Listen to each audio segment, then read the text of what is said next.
Disculpa. Ya, entendí. Teniendo todas estas consideraciones para indicar un perfil biofísico fetal, ahora evaluemos un poco más sobre la actividad fetal. Vamos a ver que el estado del feto en este tercer trimestre del embarazo, que corresponde entre las 28 semanas y las 40 semanas, o hasta finalizar el embarazo, va a ir cambiando de un estado de sueño inactivo a un sueño activo, ¿no? Principalmente.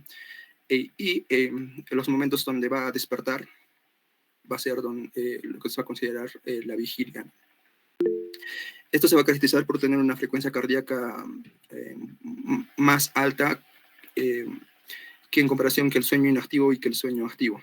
Pero en todo caso, el mayor tiempo en el que transcurre es en el sueño activo, ¿no? O estadio 2F. ¿Ya? En esta imagen, por ejemplo, lo que ustedes pueden observar es el tiempo destinado a la respiración. Esto se corrobora para evaluar principalmente la etapa activa o el sueño activo, que es el que vendría a ser el estadio F2, que se mantiene en el 60%, ¿no? Hay una correlación entre el tiempo que se le dedica a la respiración y el sueño activo principalmente, ¿no? Porque es cuando va a estar despierto el niño, o se considera activo, va a ser donde más le va a dedicar tiempo a la respiración. Entonces, evaluando eso, vemos que entre lo que es las 8 semanas...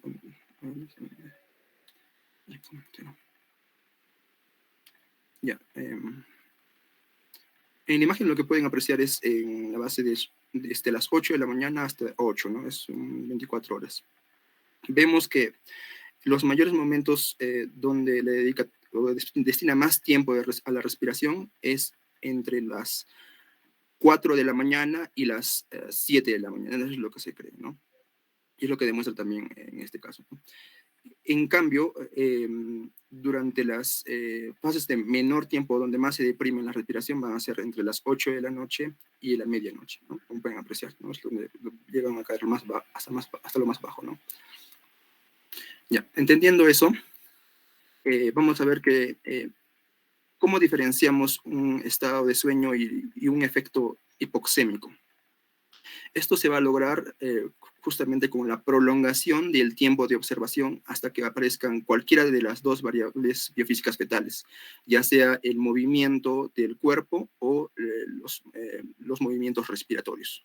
Esos dos tenemos que evaluarlos en un periodo de más prolongado de tiempo, que vendría a ser en realidad 30 minutos de observación continua. ¿Ya? Entonces, así estamos evaluando o diferenciamos un estado de sueño de repente de actividad o inactividad con un efecto hipoxémico. El segundo principio fundamental para este perfil biofísico fetal, en cuanto a la calificación del perfil biofísico, termina determinando cuándo son normales y cuándo son anormales. ¿Ya?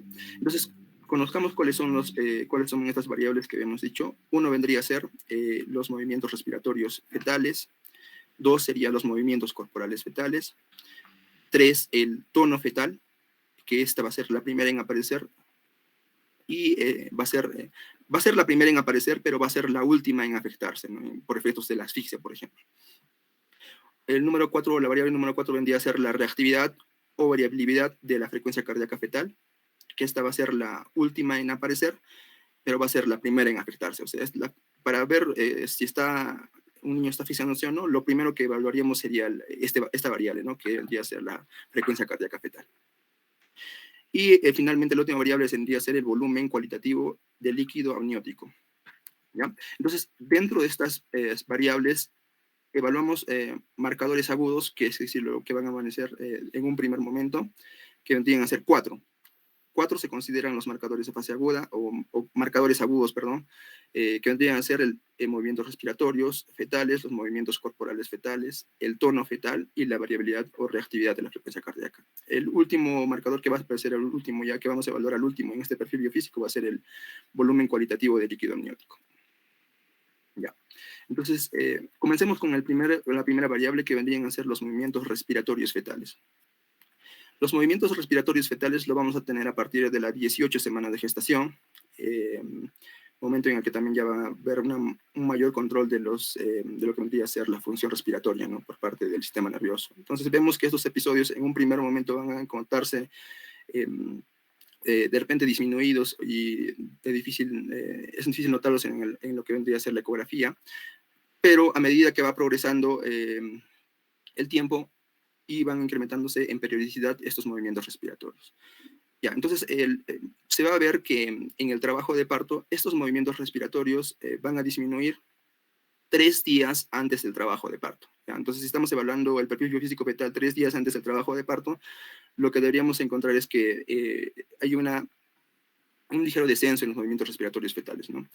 Lo mismo pasaría en un feto sano, ¿no? Esto se considera en un feto sano. Menos de 3 días antes, o antes de los 3 días del trabajo de parto, va a disminuir los movimientos respiratorios. Ya, lo segundo es que normalmente se debe evaluar por lo menos, o debe aparecer por lo menos un movimiento fetal, es decir, una inspiración, expiración o un movimiento paradójico de la pared del tórax o la elevación, un ascenso o descenso del diafragma. Por lo menos tiene que moverse una vez tiene que durar 30 segundos este movimiento en 30 minutos, ¿no? Eso debería ser lo normal. Ya, estas imágenes ecográficas corresponden a lo que vendría a ser el diafragma, por ejemplo, en su mano derecha pueden apreciar, en su margen superior, pueden apreciar lo que es la línea del diafragma, que lo podemos distinguir porque ahí justamente está la cavidad gástrica o el estómago, y lo que vendría a ser por encima del diafragma, la cavidad cardíaca, ¿no? En sus dos primeros estadios, ¿ya? La imagen inferior de 37 semanas que pueden apreciar correspondería a una imagen patológica del movimiento respiratorio, ya que no se guarda una convexidad de lo que vendría a ser entre lo que vendría a ser el tórax y el abdomen, ¿no? Como pueden apreciar aquí, el abdomen se encuentra un poco aumentado y el tórax pues, un poco disminuido. ¿Ya? Estas dos imágenes muestran lo que vendría a ser este movimiento que se considera el movimiento torácico paradójico, donde se ve que por un momento de repente el tórax en depresión y el abdomen se encuentra aumentado, ¿no? En este caso van a ir variando de la figura A a la figura B, van a ir rotando, ¿no? Ya, eso se considera el movimiento torácico paradójico de la respiración fetal. Ya pasando a otra variable que vendrían a ser los movimientos corporales fetales, estos van a aparecer desde aquí en esta imagen. Ya. Los movimientos corporales fetales. Los movimientos corporales fetales los vamos a detectar a partir de la 8ª semana de gestación. ¿Ya?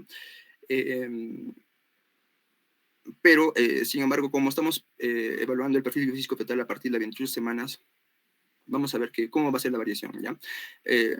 Están relacionadas principalmente, como vimos, estos movimientos corporales de acuerdo a cómo lo encontremos en el niño, ¿no? Habíamos dicho que en un estado de vigilia, de repente los movimientos corporales van a ser bien pronunciados.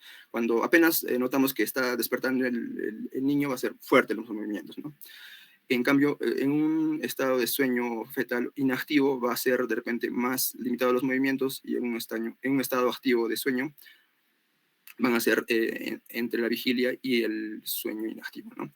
Ya, entonces, eso distinguiendo, y va a ser normal que encontremos 3 o más movimientos del cuerpo o las extremidades en 30 minutos, ¿no? Como pueden apreciar, el punto de corte es 30 minutos, ¿no? De observación de este parámetro.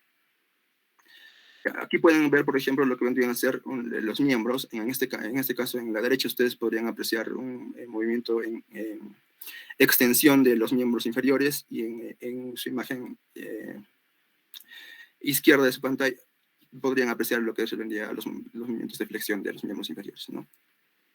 Entonces, vemos que comparando la cantidad de movimientos en promedio, van a irse incrementando esto a partir de lo que vendría a ser las 28 semanas, ¿no? Donde se evalúa el perfil biofísico. Como pueden apreciar, entre las 28 semanas, entre las 27 y las 34 a 36 semanas, es donde más movimientos fetales se pueden contar, ¿no? En un conteo de 12 horas, por ejemplo.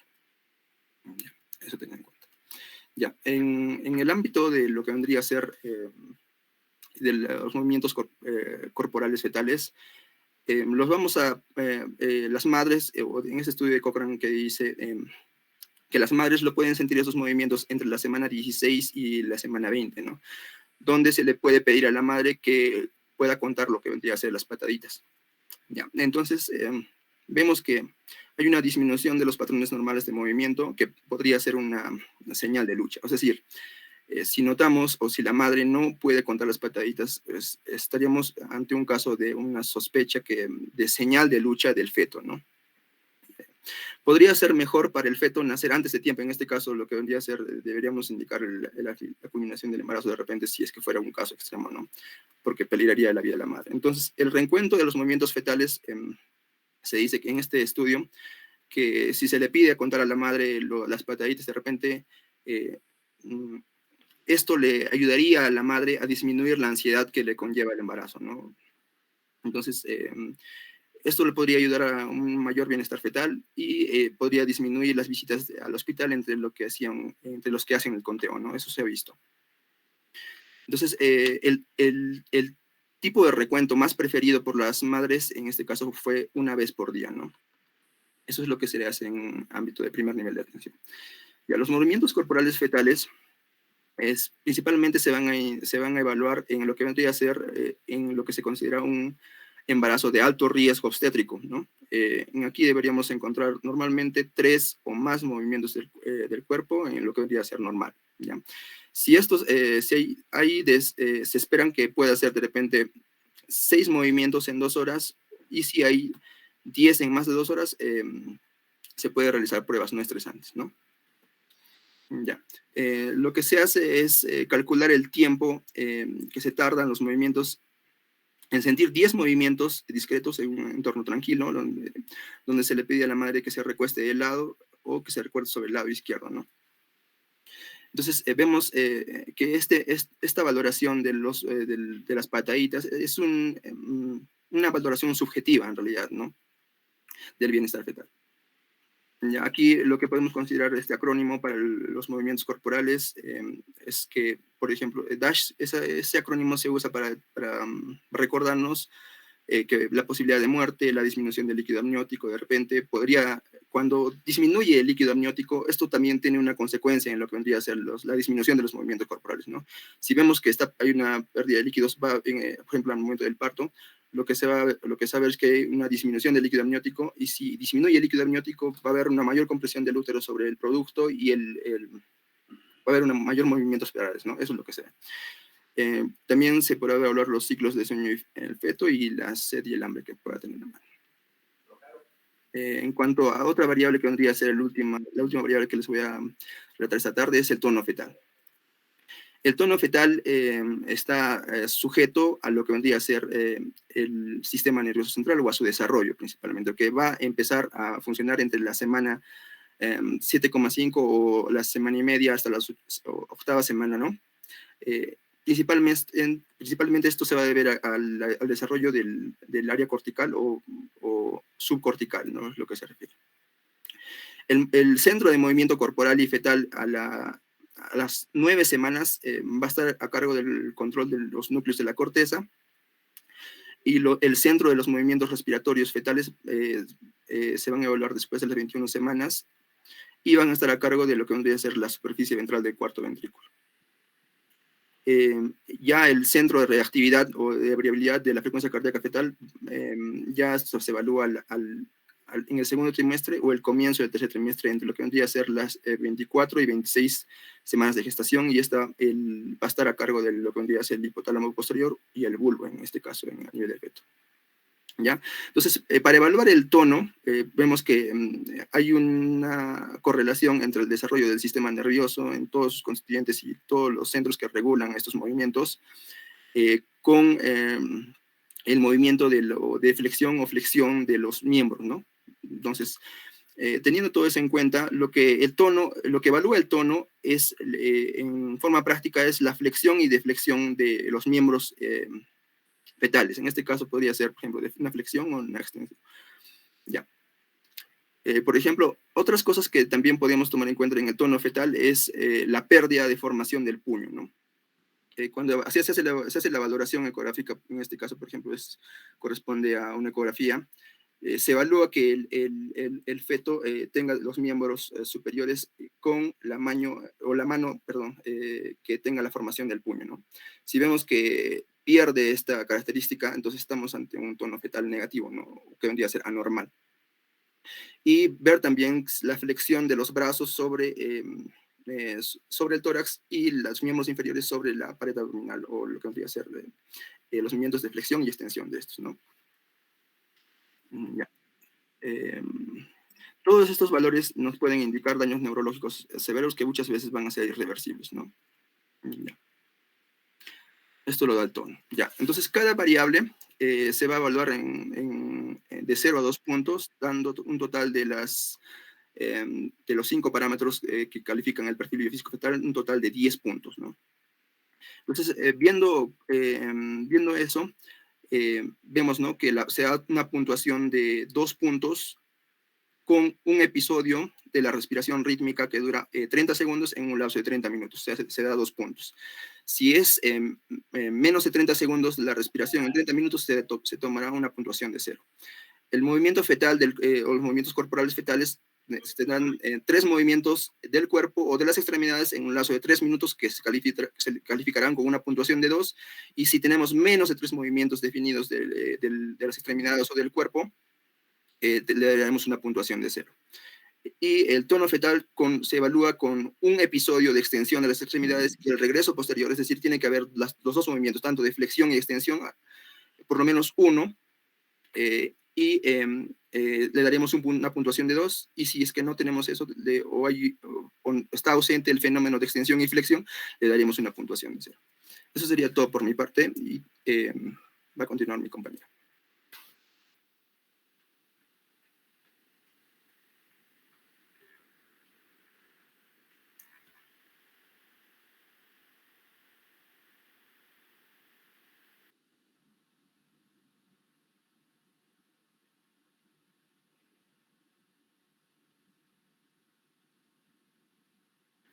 Ok. Doctor, compañeros, tengan ustedes muy buenas tardes. Continuando con la exposición, mi nombre es Solangela Nikis Pumpiri y voy a hablar acerca del volumen de líquido amniótico. Bueno, como ya mencionó mi compañero, el volumen de líquido amniótico pues va a manifestar, ¿no?, o es uno de los marcadores crónicos que se va a considerar por Manning, el que dio a conocer el perfil biofísico fetal. Ahora, en 1983, 3 años posteriores a su descubrimiento, el doctor Vitsileos considera otro marcador crónico que son los grados de maduración o la madurez placentaria, considerando que el grado 3 podría representarnos una alteraciones ya sea en la frecuencia cardíaca fetal o el desprendimiento prematuro de la placenta durante el trabajo de parto. Siguiente, por favor. Por lo que consideramos que el líquido amniótico, o recordemos que el líquido amniótico, pues en un embarazo a término puede llegar a tener hasta 1 litro, y esto va a ser producido antes de las 20 semanas por la parte materna en la membrana corioamniótica, y mayor a las 20 semanas por la producción fetal, que la que va a generar mayor cantidad es la orina, con 25 mililitros por hora. Esto también se da por una reabsorción, se podría decir, cuando hay una reabsorción del líquido amniótico, se va a dar mediante una deglución que vendría a ser 400 mililitros por hora. Ahora, ¿cuál es la puntuación que se va a dar en el perfil biofísico? Se considera, como dijo mi compañero, a mayor puntuación que el feto está mejor o se encuentra mejor, y a menor puntuación ya estamos de riesgo o peligro. Entonces, lo normal o lo que considera aquí es que el saco de líquido amniótico tiene que medir mayor de 2 centímetros en 2 planos perpendiculares, y se considera 0 cuando no hay un líquido amniótico, o se encuentra ausente o está menor de los 2 centímetros. Siguiente, por favor. Ok, aquí se ve cómo es que se llega a medir en la ecografía. Vamos a ver en la siguiente imagen cómo podemos ver en la ecografía que se hace mediante la medición del diámetro vertical de laguna libre. ¿Eso qué quiere decir? Que se mide la mayor parte del líquido amniótico que se encuentra libre, ya sea sin partes fetales ni el cordón umbilical.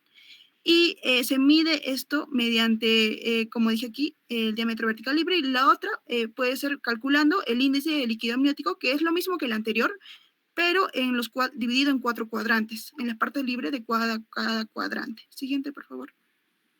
Aquí se puede ver en la derecha la ecografía. Se considera un volumen de líquido amniótico normal desde 400 a 1500 mililitros de líquido. El siguiente. Ahora, esto nos va a indicar, de acuerdo a, también va a estar relacionado a, mediante la técnica de ILA, del índice de líquido amniótico, se va a considerar los parámetros normales desde 5 a 25 centímetros. Si es menor de 5 centímetros, podría considerarse como oligohidramios y mayor de 25 centímetros como poligohidramios. Ahora, con la técnica de pozo mayor, que solo se mide el diámetro libre o vertical libre, que es del pozo mayor o el índice de Chamberlain, es desde 2 centímetros hasta 8, que es lo normal, y siendo menor de 2 centímetros un oligohidramios y mayor de 8 centímetros un polihidramios. Siguiente, por favor. Estos son en consideración del líquido amniótico. Ahora hablemos acerca de la reactividad de la frecuencia cardíaca. Si bien es cierto, esta reactividad de frecuencia cardíaca es la última en aparecer, es decir, aproximadamente a las 28 semanas. Es por eso que se da ese nivel la indicación del perfil biofísico. Pero como va a ser la última en aparecer, va a ser la primera función en afectarse cuando va a haber una asfixia perinatal. Ahora, esto se va a realizar mediante una medición de monitoreo eléctrico externo, pero va a ser antes del parto. Vendría a ser, como el doctor nos explicó acerca del intraparto, pero esto se va a dar antes del parto. Se va a dar, como se ve en la imagen, mediante una observación externa, donde vamos a tener tres se podría decir, tres objetos que se ponen a la madre, ¿no? Primero tenemos el toco, el ultrasonido, y tenemos como un botón que pulsa a la madre para ver el movimiento fetal, cada vez que la madre pues sienta que tenga un movimiento. El toco se va a poner encima del fondo uterino para evaluar tanto la intensidad de la actividad uterina. Y el ultrasonido, pues vamos a aplicarlo con gel y vamos a ponerlo a donde vamos a medir la frecuencia cardíaca fetal. Esto se va a ubicar mediante las maniobras de Leopold, que generalmente donde se ubica o donde está más cercano a los latidos o al corazón, que vendría a ser generalmente en el hombro anterior. Siguiente, por favor. Ya, lo que se va a medir en la reactividad o de la frecuencia cardíaca fetal es si es reactivo o no es reactivo. Si es reactivo, se considera 2 puntos, que estaría bien, ya que esto se considera cuando hay mayor de 2 aceleraciones, mayor de 15 latidos por minuto, que vendría a ser la amplitud, durante mayor de 15 segundos en el periodo de 20 a 40 minutos. Y se considera 0 o no reactivo cuando hay de 0 a 1 aceleraciones o de 20 a 40 minutos. ¿Qué indica que haya un tipo que sea de tipo reactivo? Indica que hay una buena integridad del sonido cardiofetal, o que va a responder bien a los estímulos simpáticos. ¿Qué indica que no sea reactivo o que no es reactivo? Esto indica que pues no tiene una integración con los estímulos simpáticos, por lo que debemos estimularlo de forma manual o mediante estimulación sónica por 5 segundos para prolongarlo esta prueba, ya que generalmente a veces el feto puede estar en un ciclo de sueño y podemos tener una puntuación 0 si se da este caso. Siguiente, por favor. Ok, para hablar acerca de la aceleración, pues vamos, como ya se explicó, vamos a dar un repaso acerca del monitoreo fetal externo. Son 5 parámetros que se va a evaluar, tanto esto en la cardiotocografía, tenemos acá en la parte inferior que se va a evaluar la dinámica uterina. Luego en la parte superior tenemos la frecuencia cardíaca fetal. Vamos a evaluar también la variabilidad fetal, las aceleraciones y las desaceleraciones. En la parte derecha en la imagen vamos a tener dos trazados. El inferior, como dije, que es la actividad uterina que se va a dar de la madre, y en la parte superior los latidos cardiofetales. Ahora, se menciona que cada 2 cuadrados van a ser 1 centímetro, y también se puede evaluar cada 3 centímetros, que vendrían a ser las líneas verticales que se trazan a este nivel, pero generalmente se llega a utilizar cada 1 centímetro, y esto representa también cada minuto, siendo que un cuadrado pequeño representa 30 segundos. Siguiente, por favor. Ok, aquí vamos a evaluar la frecuencia cardíaca fetal. Bueno, en la parte de abajo tenemos la dinámica uterina. Esta dinámica es normal cuando es menor de 5 contracciones por minuto y se va a considerar taquisistolia cuando sea mayor de 5 contracciones por 10 minutos. Ahora, en la parte superior tenemos la frecuencia cardíaca fetal basal, que como dijo el doctor, pues esta frecuencia cardíaca fetal no se hace un trazado, pero a este nivel es como podemos evaluar cuál es la frecuencia que se va a llegar a tener aproximadamente cuando la línea, que tenemos una línea imaginaria, va a pasar por todos los o se va a mantener por todas las amplitudes, van a tener una intersección en esta línea. Y esto se va a tener como máximo, o se va a medir como máximo en 10 minutos. Ahora, la frecuencia cardíaca fetal se da entre un rango de 110 a 160 latidos por minuto, o considerado también de 120 a 160. Se considera taquicardia mayor de 160 y bradicardia menor de 110. Siguiente, por favor. Luego tenemos la variabilidad. En la variabilidad, pues esto nos va a indicar cómo está trabajando, cómo es que se da el reflejo, ¿no?, con el sistema nervioso autónomo, tanto simpático como parasimpático, mediante el nódulo seno-auricular, y cómo es que esa oscilación que se va a llegar a producir de un latido a otro en esta frecuencia cardíaca fetal. Ahora, esto se divide en 4, tanto ausente, mínima, moderada y marcada. La ausente es la que más nos debe hacer preocupar porque esta va a tener, a ver, siguiente por favor. Nos va a evaluar el grado de oxigenación. Ahora, se considera nula cuando de plano a plano, de latido entre latido, va a ser plano y no va a haber cambios, como se puede observar en la primera imagen con la N. Y esto va a indicar, pues, como que el sistema nervioso central está deprimido o hay una intoxicación materna por consumo de benzodiazepinas. Esto se conoce como el signo de serrucho. Luego tenemos la mínima, que esta va a ser de 0 a 5 latidos por minuto de amplitud. Esto pues se puede dar por el feto del ciclo de sueño, y si es ya constante, de manera constante, puede ser patológico en las pruebas que se le va a realizar por semanas. Ahora, puede ser moderada, que es la que es normal, de 5 a 25, que es la que ya nos puede decir que esa es la amplitud que debería encontrarse. Luego, marcada, cuando los fetos llegan a ser súper inquietos, hay una estimulación del sistema simpático y parasimpático. Siguiente, por favor. Luego de esto, vamos a llegar a tener al otro parámetro. Siguiente. La aceleración. Sí. En la aceleración es lo que vamos a evaluar en el perfil biofísico. En el perfil biofísico, pues se va a dar por la estimulación del tallo encefálico, también por el sistema nervioso autónomo, y cómo va a medir sus impulsos mediante la parte simpática y parasimpática. Y es lo que va a evaluar. Se considera normal de 15 latidos por minuto de amplitud y de mayor de 15 segundos de duración en mayor de 32 semanas. Siguiente, por favor. Bueno, se considera que la cardiotocografía que se va a dar en reposo, es decir, la NSP, la no estresante, o prueba de estrés sin contracción. ¿Esto para qué? Para describirnos la aceleración de la frecuencia cardíaca fetal en respuesta a los movimientos del feto.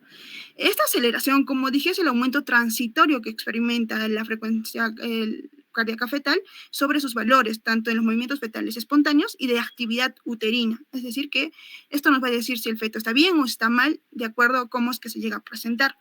Esto va a estar controlado por el centro del tallo encefálico, que va a ejercer sus influencias autónomas mediante los impulsos simpáticos y parasimpáticos. Y esto va a hacer que aumente o se reduce la frecuencia cardíaca fetal. Ahora, si hay una disminución de esta aceleración de latido a latido, pues podría indicarnos una parte patológica. Sin embargo, también no, porque puede vincularse con los ciclos del sueño del feto, o también ya con una depresión central por fármacos o por tabaquismo materno que puede llegar a alterar. Siguiente, por favor. Y según el perfil biofísico, se considera 2 puntos. O normal, cuando el feto mayor de 32 semanas tiene de 15 latidos por minuto arriba de la basal, y durante mayor de 15 segundos, al menos pero menos de 2 minutos. Y en menores de 32 semanas, ya que como esta prueba se da mayor de 28 semanas el perfil biofísico, antes de las 32 semanas se considera desde mayor de 10 latidos por minuto, que vendría a ser la amplitud, y por la frecuencia fetal basal con una duración mayor de 10 segundos. Y aquí tenemos dos imágenes, tanto la reactiva y la no reactiva. La reactiva, como dije, esta es, se puede observar que no va a tener una contracción, es decir, no va a ser un estrés no estresante. En acá se va a notar cómo va a haber un aumento de la frecuencia cardíaca fetal en la parte superior y no va a durar mayor de 15 segundos. Y en la no reactiva podemos observar cómo es que se llega a dar esta, bueno, también la variabilidad llega a ser más plana y es menor de 15 segundos. En la parte inferior, sí, ahí. Ya. Siguiente, por favor. Bueno, también en la cardiotocografía en reposo podemos evaluar las desaceleraciones, que estas se van a dividir tanto en periódicas y variables. Precoces o tardías, de acuerdo que son DIP1, las precoces, tardías DIP2, y las variables, que vendría a ser un DIP3. Las variables se van a dividir en simples y complejas. Tenemos que tener en cuenta que las desaceleraciones tardías y las variables van a ser indicios de un deterioro fetal y riesgo de asfixia. Y esto podría ser indicado para hacer el monitoreo intraparto. Siguiente, por favor. Bueno, aquí podemos observar las desaceleraciones periódicas, las precoces y las tardías. Bueno, se menciona que estas podrían ser patológicas o no, siempre y cuando no sean repetitivas y sean breves y no duren mayor de 30 segundos. Tienen que ser menor de 30 segundos. Entonces, son precoces cuando al descender va a tener, va a estar junto, bueno, va a ser en periodo de espejo, como dijo el doctor, tanto con la contracción uterina, con el AJME, que es el punto más alto de la contracción uterina, y con el desaceleración o cuando va a descender con periodo de menor, bueno, mayor de 15 latidos por minuto, que vendría a ser la parte de la amplitud, bueno, la parte vertical, y tiene que ser mayor de 15 segundos. Y en las tardías, pues esta se diferencia de las precoces porque se va a dar posterior al AJME de la contracción uterina, y también es conocido como DIP2, y es mayor de 30 segundos, como se puede ver en la imagen. Siguiente, por favor. Luego tenemos las desaceleraciones variables, ¿no? Estas variables, pues, son como el DIP3, estas ya van a tener o van a indicar que hay una compresión tanto del cordón umbilical, un proceso más de hipoxia fetal, y esto se da cuando hay una disminución brusca y no se da con el AJME de la contracción uterina, sino puede darse antes o después, es desordenada, y esto va a durar mayor de 30 segundos, por lo cual tenemos que tenerlo en cuenta, ya que esto es indicio podría ser una hipoxia fetal o una compresión, principalmente del cordón umbilical. Siguiente. Y bueno, aquí ya tenemos los 5 parámetros que vendrían a ser del perfil biofísico. La cardiotocografía en reposo, que está dado por la parte reactiva de la frecuencia cardíaca fetal, la respiración fetal, el movimiento fetal, el tono corporal fetal y el volumen de líquido amniótico. Ahora, se dice que puede omitirse si los 4 componentes ecográficos son normales cuando, bueno, si solo evaluamos el volumen, si no se evalúa el volumen de líquido amniótico. Sin embargo, siempre se sugiere evaluarlo. Y también se considera que si el perfil físico, el saco vertical es más grande de líquido amniótico, es menor de 2, ya se considera como una nueva valoración. O sea, que el volumen de líquido amniótico es, mediante esto se puede evaluar si el feto ya se encuentra bien o mal, de acuerdo al volumen de líquido amniótico, porque podría darnos un polihidramios o oligohidramios. Siguiente, por favor.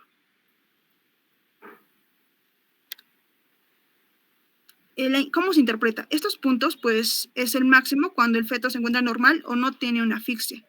Y no tenemos que indicar o intervenir. Pero, si se considera de 8 a 10 el puntaje, se puede decir que el feto es normal, no tiene asfixia, pero se va a evaluar el paciente con una prueba una vez por semana. Y en caso de la madre sea diabética o sea un embarazo post-término, podría indicarse 2 veces por semana para evaluar todos esos parámetros.